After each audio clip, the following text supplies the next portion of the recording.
Bom dia, desculpa. Bom dia, oitavo ano, tudo bem com vocês? Depois de uma semana de folga, nós estamos aqui de novo, prontinhos para começar a nossa aula já número 67, metade do mês de outubro já se foi, né? Então vamos lá. Pessoal, lá no livro de gramática, na página 134, nós vamos ver uma pequena diferença, né? As diferenças que existem entre aposto e vocativo, tá? O vocativo nós já tínhamos visto em aulas anteriores, né? O aposto também, agora a pequena diferença entre eles. O aposto, ele é um termo, um conjuntinho de palavras, ou até mesmo uma palavra só, que explica um termo anterior, tá? Então, por exemplo, eu falo assim, Brasília, vírgula, capital do Brasil, vírgula, fica no meio do país, é uma cidade lá no meio dos Planaltos, né? O vocativo é uma palavrinha, ou um conjunto de palavrinhas também, que serve para chamar a atenção de quem você está conversando, né? Então, você quer falar assim, oi, sétimo ano, tudo bem com vocês? Oi, oitavo ano, prestem atenção aqui. Então, quando eu falo assim, sétimo ano ou oitavo ano, então, essa palavrinha é um vocativo, porque ela serve para chamar a atenção, tá? A pessoa tem que saber que ela está conversando com você, que você está conversando com ela. Então, você usa o vocativo para isso. A própria palavra vocativo vem do verbo invocar, né? Invocar que quer dizer chamar, né? Então, vou invocar todos os anjos e santos para que a vacina seja logo encontrada, né? Então, vou chamar, vou pedir. Então, veja lá, acompanha comigo lá na página 134, tem esse quadro aqui. Tome cuidado, não confunda vocativo e aposto, veja as diferenças entre eles. O aposto refere-se a um substantivo, a um pronome, com a função de esclarecê-lo, de explicá-lo melhor. Tem o mesmo valor do nome ao qual se refere e geralmente vem logo depois de. Bia, minha tia, chegou. Então, esse minha tia aqui é uma explicação para a palavra Bia. Então, minha tia é um aposto. O aposto, olha lá, tem a função de esclarecer, de explicar ou de identificar o termo anterior, aquela palavrinha que vem antes. Então, eu estou explicando quem é minha tia, ou estou explicando quem é Bia, Bia, ela é minha tia, chegou. O aposto não aceita as interjeições, então quando eu falo assim, João, Maria, não. O aposto não tem essas interjeições. Quem usa essas interjeições é o vocativo. O aposto faz parte do sujeito ou do predicado, depende de quem ele especifica. Então, o sujeito, Bia, minha tia, o predicado, chegou. Então, essa palavrinha aqui, minha tia, faz parte do sujeito Bia, porque está explicando o sujeito. E o aposto pode vir entre vírgulas, entre travessões ou depois de dois pontos. Então, uma característica do aposto é que ele vai ter uma vírgula antes, uma vírgula depois. Então, veja lá, Bia, vírgula, minha tia, vírgula, chegou. No lugar das vírgulas, eu posso também usar um travessão antes e um travessão depois. Então, eu posso colocar assim, Bia, travessão, minha tia, travessão. Aí, nesse caso, o travessão não está indicando fala de personagem. Nesse caso, o travessão está sendo usada no lugar das vírgulas para indicar uma explicação. Ou também eu posso colocar dois pontos, né? Então, eu coloco assim, Bia, dois pontos, minha tia, chegou, tá? Então, são as maneiras pelas quais eu uso o aposto, lembrando, o aposto é uma explicação.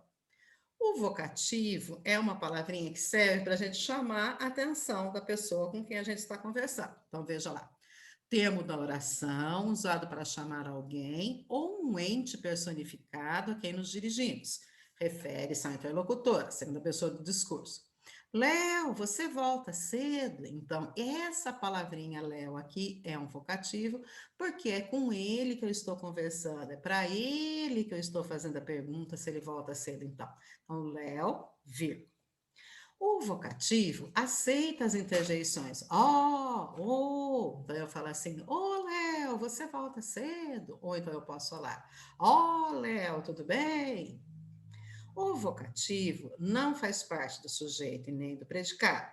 Então você faz a pergunta assim, Você é o sujeito e o predicado volta cedo. Então, essa expressãozinha assim, o Léo, ela não vai entrar nem como sujeito e nem como predicado, tá? E o vocativo vem separado por vírgulas. Então, eu sempre vou ter assim, Léo, vírgula, você volta cedo. Então, são mais dois elementos aí que fazem parte da formação das orações, né? E eles têm diferença entre eles, tá? O aposto explicar e o vocativo chamar, sem problemas. Aí nós vamos lá na página, ainda na página 132. Olha, tá errada a página aqui. Aqui é 132 e aqui também é 132, tá? Eu coloquei errado aqui. Olha ali, ó, 132. Para lembrar, o predicado e os complementos verbais. Em uma oração, você já sabe, há vários termos que se combinam para formar nossos textos. Eles desempenham diferentes funções nas orações. Então, nós temos os termos essenciais da oração, ou seja, sem eles não existe uma oração. Então, são fundamentais e geralmente não faltam uma oração, ou seja, eles sempre existem, que são o sujeito e o predicado. Então, o sujeito e o predicado são dois termos essenciais. Essenciais quer dizer o que é importantes, necessários. Os termos integrantes são o quê? Completam o sentido de outros termos. Então, nós vamos ter o complemento nominal, o complemento verbal, o objeto direto, o objeto indireto e o agente da passiva, que vão atuar como complemento de outras palavras que aparecem na oração. E depois nós temos os termos acessórios aí no sentido de enfeites, né? Nós temos algumas palavrinhas que são verdadeiros enfeites aí. Por quê? Porque não são indispensáveis para o sentido básico da oração. Ou seja, você entende a oração, você entende a frase, mesmo que ele não exista. Quais são essas palavrinhas?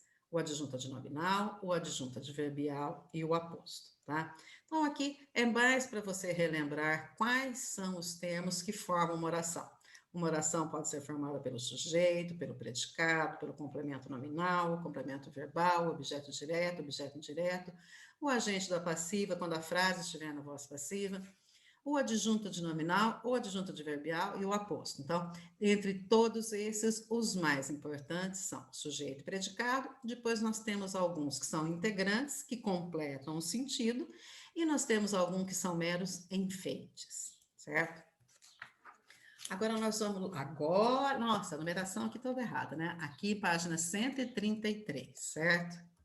Deu para corrigir ali. Então, lá na página 133, nós podemos ver assim, ó. Enriqueça seus textos com a gramática, adequação do vocabulário. A adequação do vocabulário, pessoal, ela é importante porque para cada situação você vai usar um tipo de vocabulário, né? Um tipo de linguagem, uma linguagem formal ou uma linguagem informal. Você não conversa, por exemplo, você conversa com seus colegas na escola, na aula de recreio, de uma determinada maneira, tá? Mas se você tiver que conversar com o diretor sobre um assunto sério, sobre um assunto importante, você vai acabar usando outras palavras, tá? No recreio você vai usar gírias, você vai usar abreviações, e numa conversa com o diretor, por exemplo, isso não vai ser possível desse jeito. Então, veja lá. Assim como escolhemos a roupa adequada para cada situação, devemos cuidar para usar palavras adequadas ao texto que produzimos.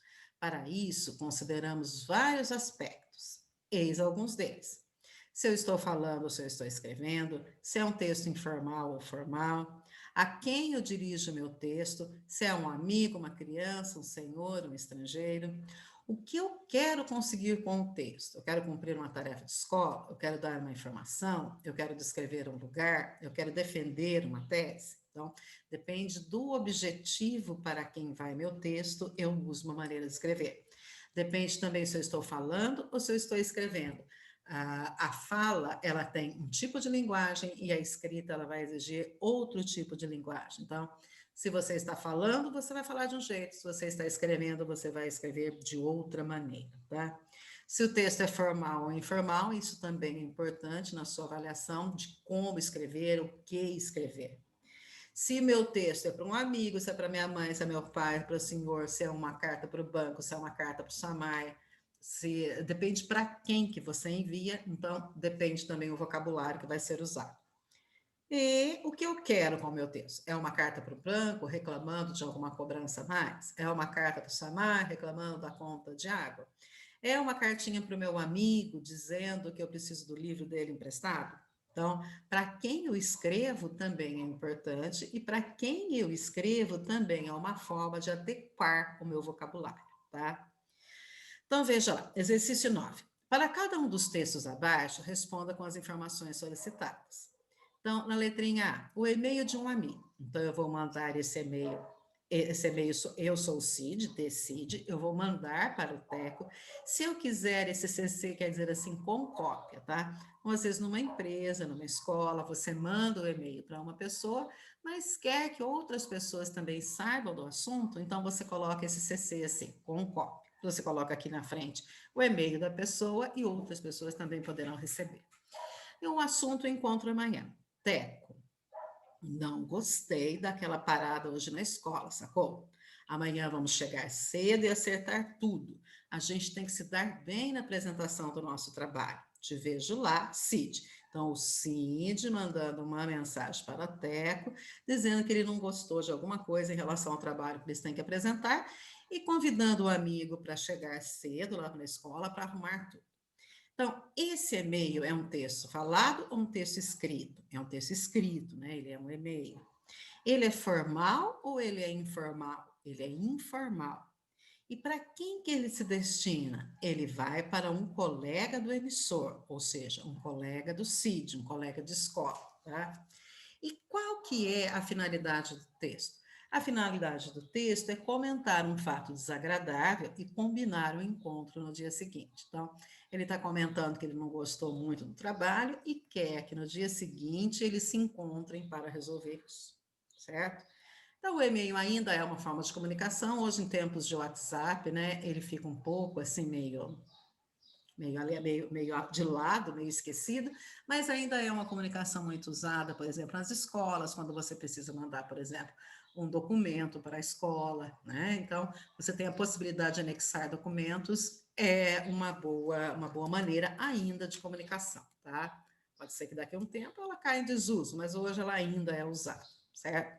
Pode ser que não faça parte da sua realidade como aluno, ou até faz, né? Em tempos de pandemia, você tem que enviar para a escola um e-mail, e ainda tem aluno que não sabe até hoje como enviar um e-mail, né?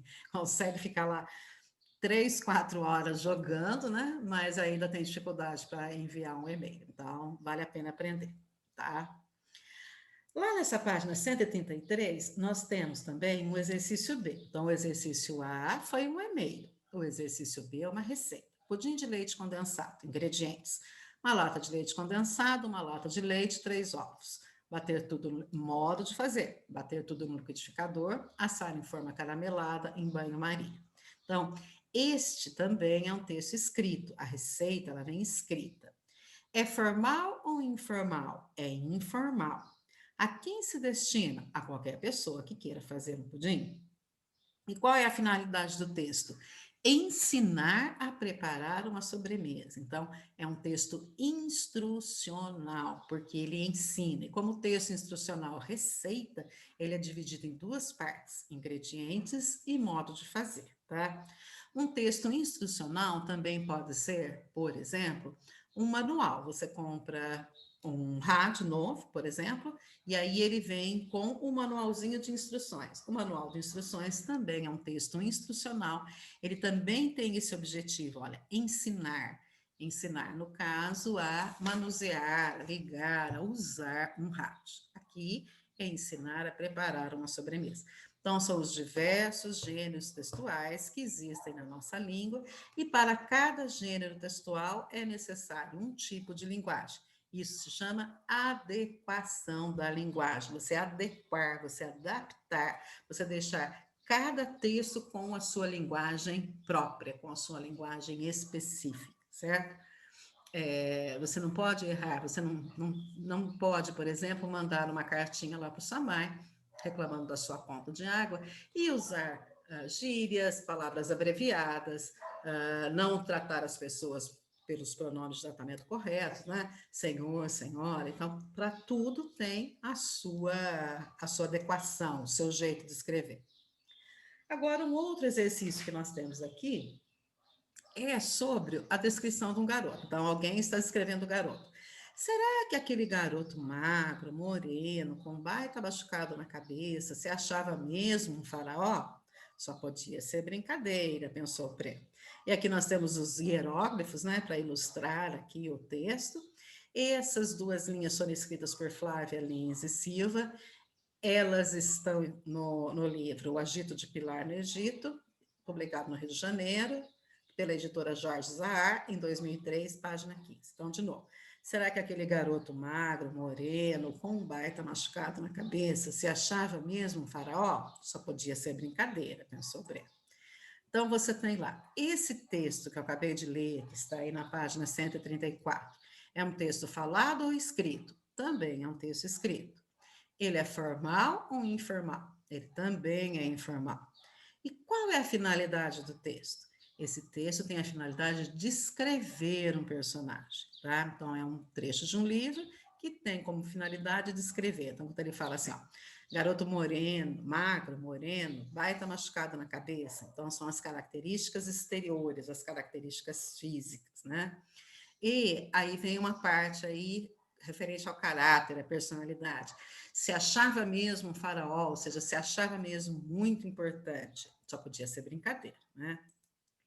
Certo? Então, aí você tem os gêneros textuais e as adequações para cada gênero, para cada situação, certo? Agora, nós vamos ver aqui como se fosse um resuminho de tudo que foi falado, né? Então, quando você tem lá um texto falado, informal, então você está falando informal, você pode usar gírias. Não tem o que você deve evitar, você pode falar de tudo. E qual é o exemplo? Um telefonema para um amigo.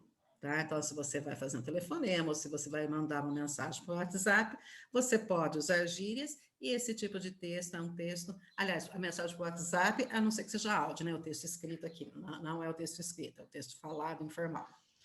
E o texto escrito formal, eu posso usar gírias? Não, tá? Deve evitar as gírias? Deve evitar as gírias. Que exemplo que eu tenho? Um relatório de pesquisa de ciências. Então, por exemplo, a professora colocou lá várias minhocas, um minhocário, e quer que você analise, que você observe todos os dias o que acontece com essas minhocas lá no minhocário. Então, você vai escrever um relatório sobre as minhocas. Tem que ser um texto formal? Sim. Pode usar gírias? Não. A conversa com uma criança pequena, eu posso usar, aliás, eu devo usar, o que eu posso usar? Se você está conversando com uma criança pequena, você tem que usar palavras simples que a criança conheça. Não adianta você usar um vocabulário todo rebuscado, porque esse vocabulário rebuscado vai fazer com que a criança fique confusa, tá? O que eu devo evitar? Eu devo evitar palavras difíceis que a criança nunca ouviu. Um exemplo, contar uma história para o irmãozinho vai exigir que você use palavras que a criança conheça e que você evite palavras difíceis, tá? Correspondência para o nosso amigo. Então, imagine que você tenha que escrever uma carta, tá? Então, você tem que escrever uma carta para um amigo, ele não tem internet, ou por alguma situação você vai ter que escrever, certo? O que você vai usar? Palavras cheias de emoção, de duplo sentido. Você pode usar palavras de duplo sentido aqui. O que eu devo evitar? O uso exagerado de palavras simples, neutras, objetivas. Se você tem alguma coisa para falar, então fale, né? De uma maneira assim bonita, de uma maneira que o seu amigo entenda, certo? E qual é o exemplo disso? Um e-mail. Então, se você tem que mandar um e-mail ou algo parecido. E a situação? Receita de cozinha, eu posso usar palavras simples, neutras e objetivas. Eu devo evitar palavras cheias de emoção, de duplos sentidos. Por quê? Porque a pessoa ela tem que entender a receita, ela tem que entender quais são os ingredientes e quais são os passos dessa receita. Não pode haver dúvidas, tá? Não é um texto em que você vai ter duplo sentido das palavras. É como se fosse, por exemplo, uma bula de remédio. A bula de remédio ela tem que ser entendida da mesma maneira em qualquer lugar do Brasil. Quem escreve uma bula tem que pensar assim: olha, a pessoa lá no Amazonas tem que entender, a pessoa lá em São Paulo tem que entender, na Bahia, no Rio Grande do Sul. Então, As palavras têm que ser bem escolhidas para que não haja duplo sentido, tá? Então, qual o exemplo aqui? Olha, o receita de pudim de leite condensado a receita é um exemplo que usou palavras simples, neutras e objetivas e que não foram usadas palavras de emoção, né? Palavras de duplo sentido. Mais uma situação de comunicação, pessoal. Você vai descrever uma pessoa ou um lugar, ou seja, você vai fazer uma descrição.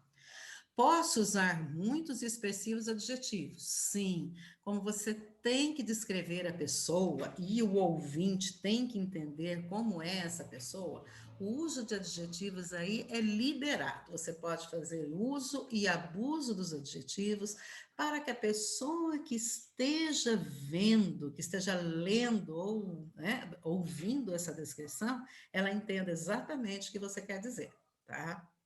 Não tem o que você deve evitar. E qual é um exemplo? A descrição de um garoto que era um faraó, certo? Que é o exemplo que tem ali na parte de cima do livro. E qual é outra situação que eu tenho? Ao defender uma opinião, você vai fazer uma argumentação. Então, argumentar é defender um ponto de vista. Eu posso usar muitos argumentos lógicos, ou seja, todos aqueles argumentos nos quais eu acredito que eles têm lógica para poder argumentar. Então, vamos lá. Você precisa de R$ 50 emprestados, ou da sua mãe, ou que sua mãe te dê R$ 50. Então, você tem que falar o porquê você precisa, tá? Então, você vai falar para ela a sua opinião, você vai fazer uma argumentação, você vai usar argumentos lógicos para explicar o porquê da sua necessidade dos R$ 50. O que eu devo evitar? Apenas opiniões. Ah, eu acho. Ah, por que você quer? Ah, porque eu quero. Não, isso não vai convencer a sua mãe a te dar R$ 50. Você tem que usar argumentos lógicos, tá? E não apenas eu acho, eu quero, porque eu quero, tá? E exemplos, os argumentos que se usa para convencer alguém a fazer algo. Então, se você quer convencer alguém a fazer alguma coisa, você tem que usar um texto argumentativo, você tem que usar a sua argumentação para convencer alguém a fazer alguma coisa. No exemplo que eu dei aí, para que a sua mãe te dê R$ 50, você tem que usar bons argumentos. Senão, eu acredito que ela não vai fazer essa caridade com você. Certo, pessoal? Então, eu espero que tenha ficado claro, tá? Essa parte aqui, ela é importante, a adequação da linguagem, certo? Toda vez que eu escrevo um texto, toda vez que eu falo alguma coisa, eu tenho que entender. Olha, eu tenho que especificar, né? Lá na minha cabeça, eu tenho que ter em mente se eu vou falar ou se eu vou escrever. Se esse texto ele é informal ou ele é formal. Para quem que eu estou escrevendo? É para uma amiga, para criança, para um senhor, para um estrangeiro, para uma empresa, tá? Então tem que ter isso em mente na hora de você poder escrever ou falar. E qual é o objetivo do meu texto? Para que eu estou escrevendo? Eu estou escrevendo para cumprir só a tarefa da escola? Eu estou escrevendo para dar uma informação, para descrever um lugar, para defender uma ideia? Então vocês têm, quando vão escrever ou quando vão falar, tem que ter em mente isso daqui, esses itens. E essa adequação aqui, ela é importante, tá? A adequação do vocabulário, a adequação para quem que você vai falar, do que e como você vai falar ou escrever. Certo, pessoal? Então, beijo. Até a próxima.